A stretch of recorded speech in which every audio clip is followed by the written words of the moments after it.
യുദ്ധം തുടങ്ങി. ആക്ച്വലി യുദ്ധത്തിലൂടെയാണ് ഇപ്പോൾ നീങ്ങിക്കൊണ്ടിരിക്കുന്നത്. ഈ രീതിയിൽ വരും എന്നുള്ളത് നമുക്ക് ഏതാനും ദിവസങ്ങളായിട്ട് നമുക്കെല്ലാം അറിയാം. കാരണം അമേരിക്കയുടെ 5th ഫ്ലീറ്റ് അങ്ങോട്ട് നീങ്ങിയിരിക്കുന്നു. 3 ലക്ഷ്യമാണ് ഇതിൻ്റെ പുറകിലുള്ളത്.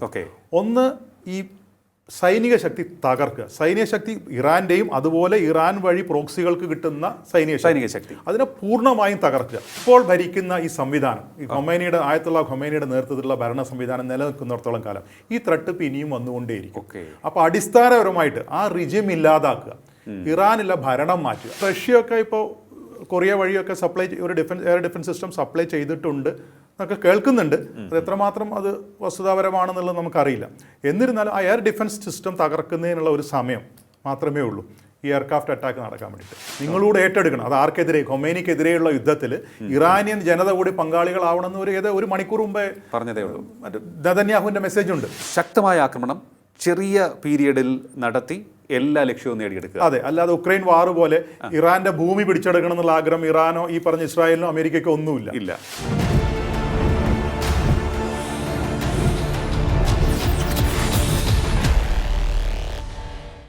നമസ്കാരം, ടോക്കിംഗ് പോയിന്റിലേക്ക് സ്വാഗതം.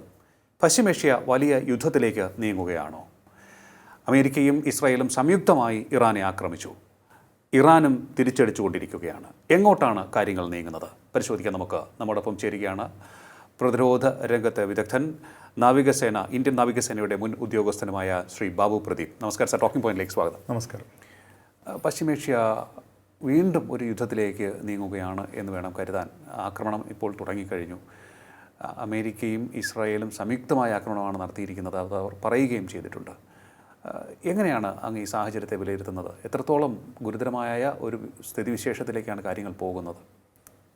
നമ്മൾ നോക്കിക്കഴിഞ്ഞാൽ ഇത് യുദ്ധസമാനമായ ഒരു സാഹചര്യത്തിലേക്ക് നീങ്ങുകയാണ് എന്ന് പറയുന്നത് ഇല്ല. അതൊക്കെ ആ സ്റ്റേജൊക്കെ കഴിഞ്ഞു. യുദ്ധം തുടങ്ങി.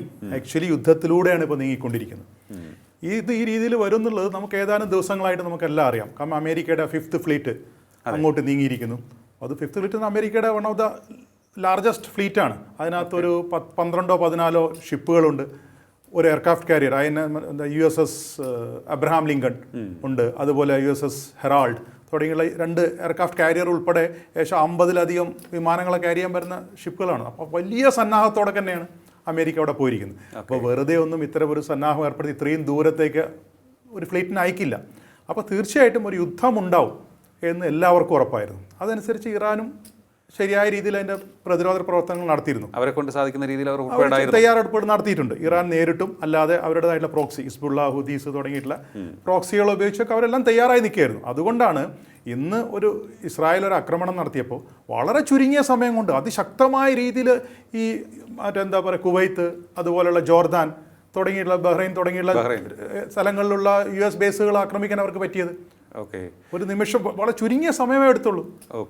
അമേരിക്കയുടെ 5ാം കപ്പൽപ്പട, അതാണല്ലോ 5th ഫ്ലീറ്റ് എന്ന് പറയുന്നത്, അത് ബഹ്റൈനിലാണ് ക്യാമ്പ് ചെയ്തിരിക്കുന്നത്. അപ്പോൾ അതിനെ ലക്ഷ്യമാക്കിയായിരിക്കണം ബഹ്റൈനിലേക്കും ആക്രമണം ഉണ്ടായത്. അതെ, തീർച്ചയായും. ബഹ്റൈനിൽ എനിക്ക് തോന്നുന്നു മിസൈൽ പതിച്ചെന്ന് തോന്നുന്നു. മിസൈൽ പതിച്ചു. അതിൻ്റെ മറ്റ് TV ചാനലിലൊക്കെ അതിൻ്റെ വിഷ്വൽസ് കാണാനുണ്ട്.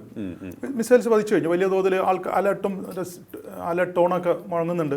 റെസ്ക്യൂ ഓപ്പറേഷൻസ് നടക്കുന്നുണ്ട്. ഖത്തർ പക്ഷേ മിസൈൽ അടിച്ചിട്ടു എന്നാണ് മനസ്സിലാക്കേണ്ടതെന്ന് തോന്നുന്നു, അല്ലേ? ഖത്തറിലും അമേരിക്കയുടെ സൈനിക ബേസ് ഉണ്ട്. മിസൈൽ പതിച്ചില്ല എന്നാണ് തോന്നുന്നത്. മിസൈൽ പതിച്ചാൽ അതിനെ വെടിവെച്ചിട്ടു എന്ന് ഖത്തർ അവകാശപ്പെടുന്നുണ്ട്.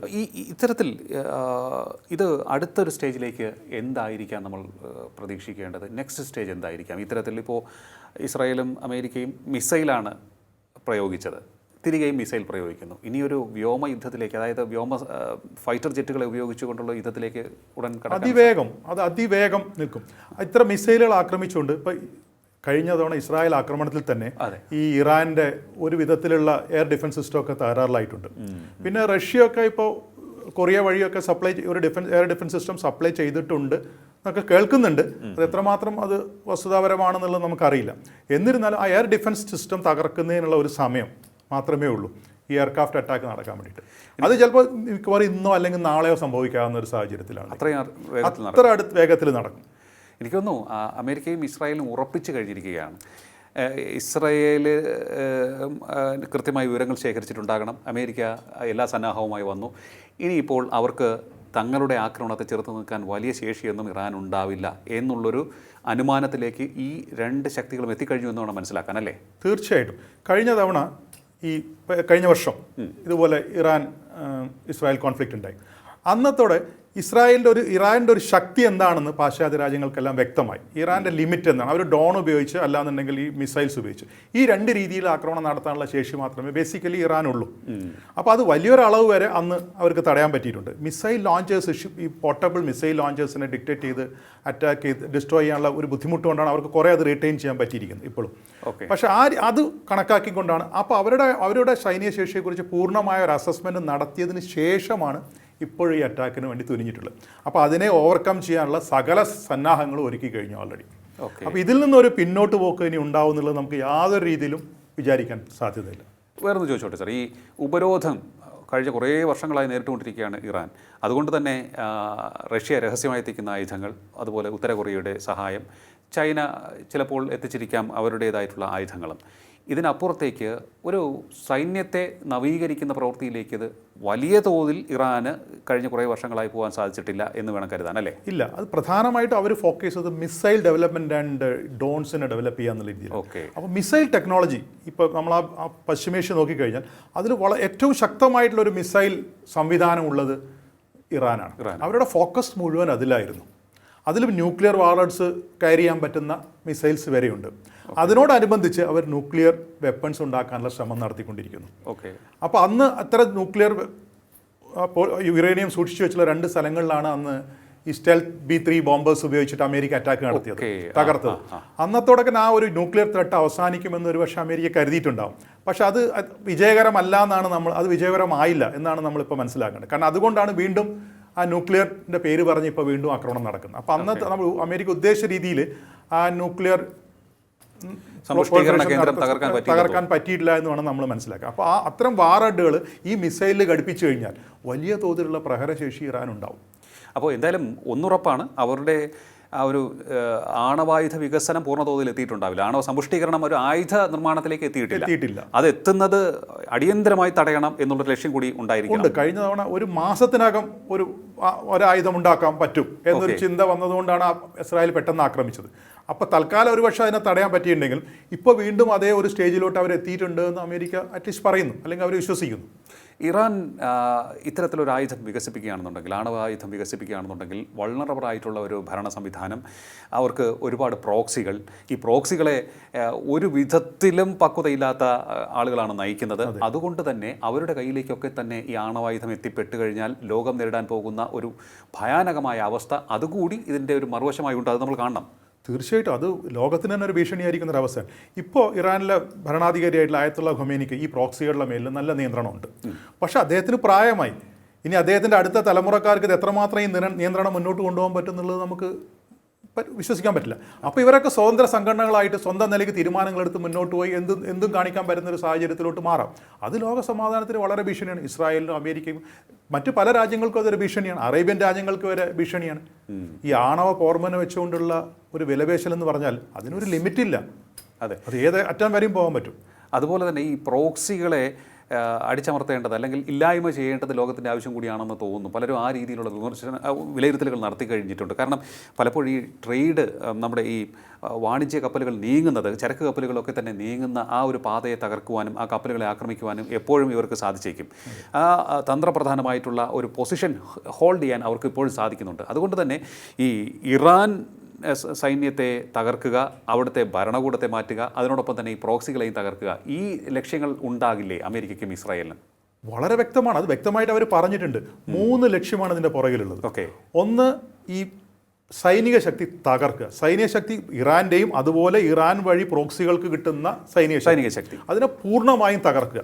അതാണ് ഒന്നാമത്തെ ലക്ഷ്യം. രണ്ടാമത്തെ ലക്ഷ്യം എന്ന് പറഞ്ഞാൽ ഇറാന് ന്യൂക്ലിയർ കേപ്പബിലിറ്റീസ് ഉണ്ടെങ്കിൽ അതിനെ തകർക്കുക.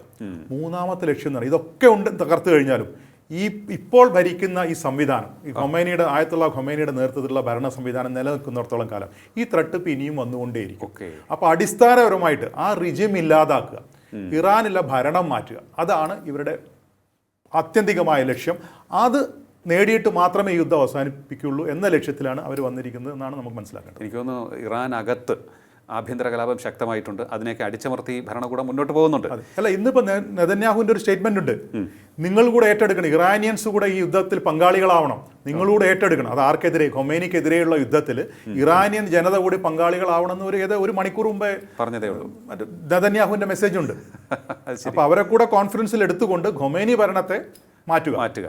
അതാണ് ലക്ഷ്യം. ആ ഒരു റെജീം ചേഞ്ച് എനിക്ക് തോന്നുന്നു റെജീം ചേഞ്ച്. ഒരു ശക്തമായ ആക്രമണം ചെറിയ പീരിയഡിൽ നടത്തി എല്ലാ ലക്ഷ്യവും നേടിയെടുക്കുക. അതെ, അല്ലാതെ ഉക്രൈൻ വാർ പോലെ ഇറാന്റെ ഭൂമി പിടിച്ചെടുക്കണം എന്നുള്ള ആഗ്രഹം ഇറാനോ ഈ പറഞ്ഞ ഇസ്രായേലിനോ അമേരിക്കയ്ക്കോ ഒന്നുമില്ല. അതൊന്നും അവരുടെ അയൽരാജ്യം ഒന്നുമല്ല, അതിനൊരു പ്രസക്തിയില്ല. അപ്പോൾ റിജിം മാറ്റുക, എന്നിട്ട് അവരുടെ താല്പര്യങ്ങൾക്ക്, പാശ്ചാത്യ രാജ്യങ്ങളുടെ താല്പര്യങ്ങൾക്ക് ഇണങ്ങുന്ന രീതിയിൽ പ്രവർത്തിക്കുന്ന ഒരു ഭരണ സംവിധാനം ഇറാനിൽ കൊണ്ടുവരിക. ഇതാണ് ആത്യന്തികമായ ലക്ഷ്യം. 1979 ഇസ്ലാമിക വിപ്ലവത്തിലൂടെ ഖമേനി അധികാരത്തിൽ വരുന്നത്. 47 വർഷമായി. അതെ, അതിന് മുൻപുള്ള ഒരു സാഹചര്യം അതായിരിക്കണം ചിലപ്പോൾ. അന്നത്തെ ഷാ ഗവൺമെന്റ്, ഷാ ചക്രവർത്തി, ആ ഒരു റിജിം എന്ന് പറഞ്ഞാൽ പാശ്ചാത്യ രാജ്യങ്ങളുമായിട്ട് നല്ല ബന്ധത്തിലായിരുന്നു. ഒരു ഷാ ഇപ്പോഴും അമേരിക്കയിൽ ഉണ്ട്, അഭയാർത്ഥിയായിട്ട് നിൽക്കുകയാണ്. ഇപ്പോഴത്തെ പിന്തുടർച്ചക്കാരൻ ഇപ്പോഴും അമേരിക്കയിലുണ്ട്.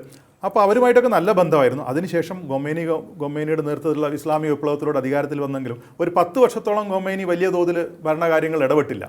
അപ്പോൾ കുറച്ചും കൂടെ മോഡറേറ്റ് ആയിട്ട് ഭരണം പോകുമെന്നൊക്കെ ഒരു പ്രതീക്ഷ ലോകത്തിനുണ്ടായിരുന്നു. പക്ഷേ അത് കഴിഞ്ഞ് 89 അദ്ദേഹം നേരിട്ട് നിയന്ത്രണം ഏറ്റെടുക്കുകയും അതിനുശേഷം വലിയ തോതിലുള്ള വളരെ പ്രശ്നങ്ങൾ അവിടെ ഉണ്ടാവുകയും ചെയ്തിട്ടുണ്ട്. ശക്തമായ നിയന്ത്രണം ഏർപ്പെടുത്തി. അതോടെ പാശ്ചാത്യ രാജ്യങ്ങളുടെ പൂർണ്ണ പിന്തുണയും നഷ്ടപ്പെട്ടു. ഏകദേശം ഒറ്റപ്പെട്ട രീതിയിലോട്ട് കാര്യങ്ങൾ പോയി. കാലം ചെല്ലുന്നവർ അവർ ആയുധവൽക്കരണം കൂടി വന്നു. അപ്പോൾ ഈ പ്രോക്സികളെ വളർത്തിക്കൊണ്ടുവന്നു.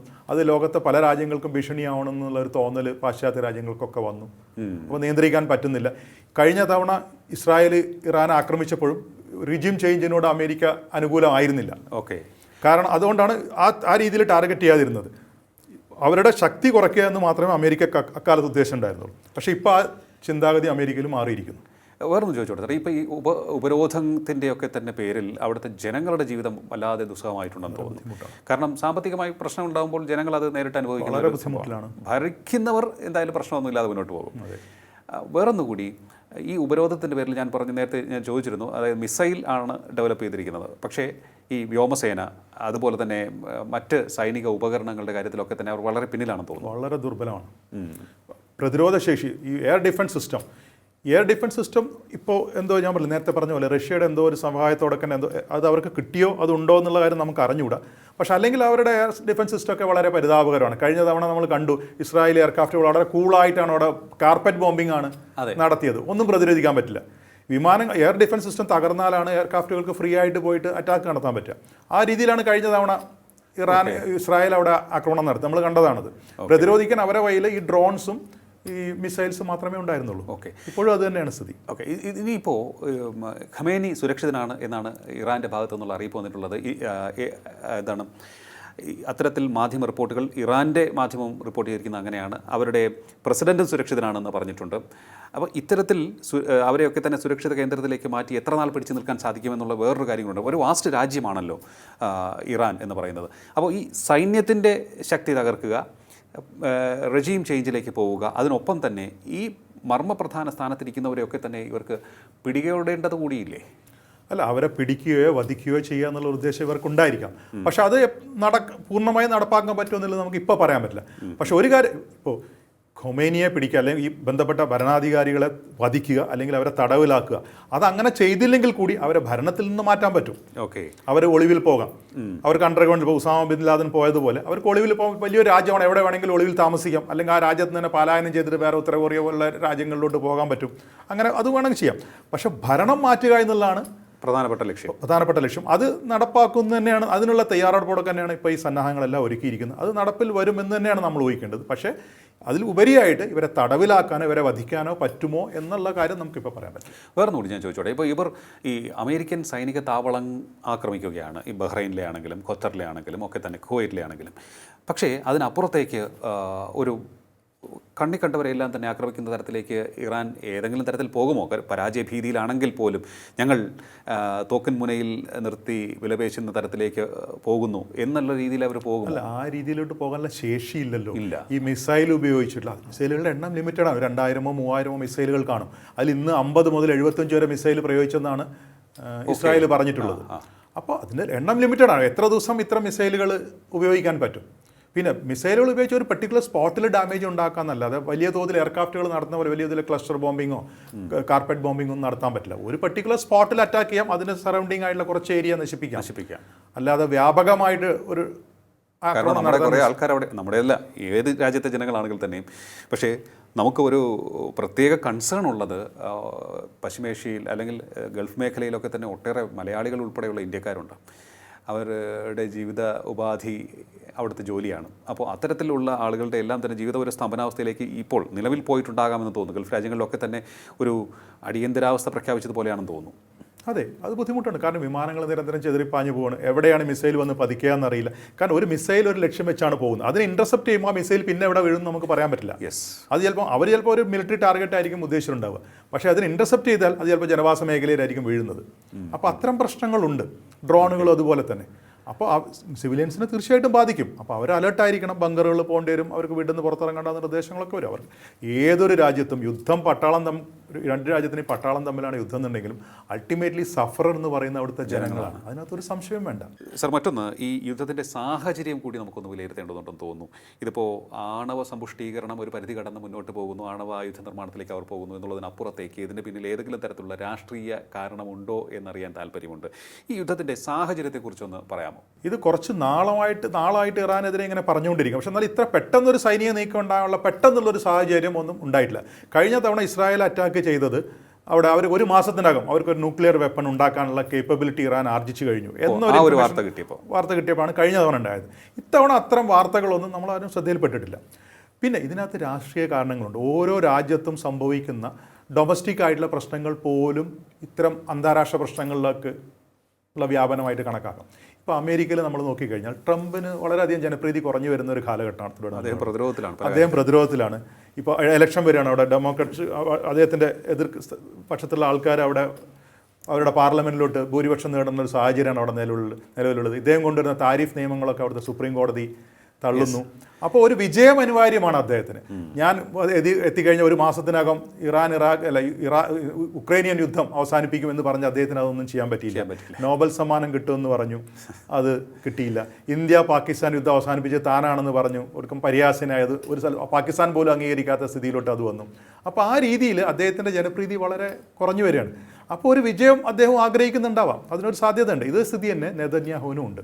അവിടെ പ്രതിപക്ഷം വലിയ തോതിൽ നെതന്യാഹുവിനെ ആക്രമിച്ചുകൊണ്ടിരിക്കുകയാണ്. അപ്പോൾ യുദ്ധം എപ്പോൾ നിന്ന് നെതന്യാഹു പുറത്താക്കപ്പെടുന്നുള്ളൊരു സാഹചര്യമാണ് അവിടെ നിലനിൽക്കുന്നത്. പ്രതിപക്ഷം അവിടെ ശക്തമായിട്ട് നിൽക്കുകയാണ്. കഴിഞ്ഞ തവണ മോദി അവിടെ ചെന്നപ്പോൾ പോലും പാർലമെൻറ്റിൽ നെതന്യാഹുവിൻ്റെ പ്രസംഗത്തെ അവർ പ്രതിപക്ഷം ബഹിഷ്കരിച്ചു.